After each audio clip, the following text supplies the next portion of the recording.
कहानी सैफुद्दीन, छुपी हुई ताकत। पंजाब के एक छोटे से गांव में, जहां सरसब्ज खेत, मिट्टी की खुशबू और सादा लोग बसते थे, वहीं एक लड़का रहता था, सैफुद्दीन। सैफुद्दीन एक आम सा लड़का लगता था। ना वो बहुत ताकतवर दिखाई देता था, ना ही कोई खास हुनर सबके सामने लाता था। वो बस अपने दोस्तों के साथ हंसी मजाक, क्रिकेट और छोटी मोटी शरारतों में मसरूफ रहता था। लेकिन एक राज था, ऐसा राज जो सिर्फ एक शख्स जानता था, उसका दादा। दादा अचानक गायब होने लगे। लोगों को डरावने ख्वाब आने लगे। अली तो पहले ही डरपोक था, अब तो हर जाओ और वहां भी डर जाना। पहला इशारा। एक शाम जब सैफ अकेला खेतों में जा रहा था, अचानक तेज हवा चली और एक साया उसके सामने आया। वो एक अंधेरी मखलूक थी, आंखें सुर्ख, आवाज खौफनाक। सैफ डर गया, मगर अचानक उसके हाथ से रोशनी निकली, तेज चमकती हुई रोशनी। वो मखलूक पीछे हट गई और गायब हो गई। सैफ हैरान, सच बताया। हसन, वाह, तुम वाकई हीरो हो। अली, मैंने कहा था कुछ गलत है, मैं घर जा रहा हूं। हमजा, जबरदस्त, कब लड़ना है? बिलाल, हमें प्लान बनाना होगा। आयशा, हम तुम्हारे साथ हैं। मरियम, एक शर्त पर, मुझे भी सुपर पावर दो। ईविल पावर का ज़हूर। गांव के करीब एक पुरानी खंडर इमारत थी, वहां से असल खतरा आ रहा था। वो एक ताकतवर अंधेरा वजूद था, जुल्मार। जुल्मार का मकसद था गांव की रोशनी खत्म करना और लोगों को अपनी ताकत का गुलाम बनाना। ट्रेनिंग का आगाज। दादा ने सैफ को ट्रेनिंग देना शुरू की। रोशनी को कंट्रोल करना, तेज रफ्तार हरकत, दुश्मन की ताकत को रोकना।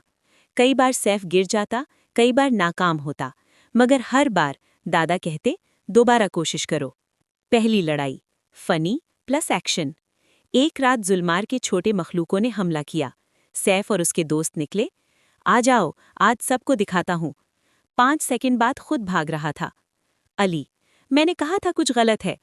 मरियम, कोई मुझे बचाओ, मेरी शॉपिंग अभी बाकी है। लेकिन सैफ ने हिम्मत की। उसके हाथ से रोशनी निकली और उसने मखलूकों को पीछे धकेल दिया। ये उसकी पहली जीत थी। असली जंग। चंद दिन बाद जुल्मार खुद आया। आसमान सियाह हो गया, हवा तेज चलने लगी। जुल्मार ने कहा, सैफुद्दीन, तुम आखिरी मुहाफिज हो और आज तुम्हारा इख्तिताम है। सैफ डर गया, लेकिन उसने अपने दोस्तों और गांव वालों को देखा और कहा, नहीं, आज तुम्हारा इख्तिताम होगा। Climax fight. शदीद लड़ाई शुरू हुई। रोशनी बमुकाबला अंधेरा, जमीन हिलने लगी, लोग चीखने लगे। सैफ गिर गया, जख्मी हो गया। अली दूर से चीखा, सैफ, उठो, हम तुम्हारे साथ हैं। आयशा ने कहा, तुम अकेले नहीं हो। दादा की आवाज गूंजी, अपनी ताकत को पहचानो। सैफ ने आंखें बंद की और अपने अंदर की ताकत को जगाया। एक जबरदस्त रोशनी फैली। आखिरी वार। सैफ ने पूरी ताकत से जुल्मार पर हमला किया। ये मेरे गांव के लिए है।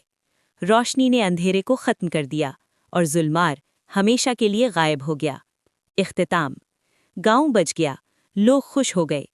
अली, मैंने भी बहुत बहादुरी दिखाई थी, हालांकि वो छुपा हुआ था। मरियम, हीरो तो ठीक है, मगर अब पार्टी कब है? दादा ने मुस्कुराकर कहा, अब तुम सिर्फ सैफ नहीं, मुहाफिज हो। सैफ ने आसमान की तरफ देखा और आहिस्ता से कहा, ये तो बस आगाज है। पैगाम। हीरो वो नहीं जो कभी ना डरे, हीरो वो है जो डर के बावजूद सही काम करे।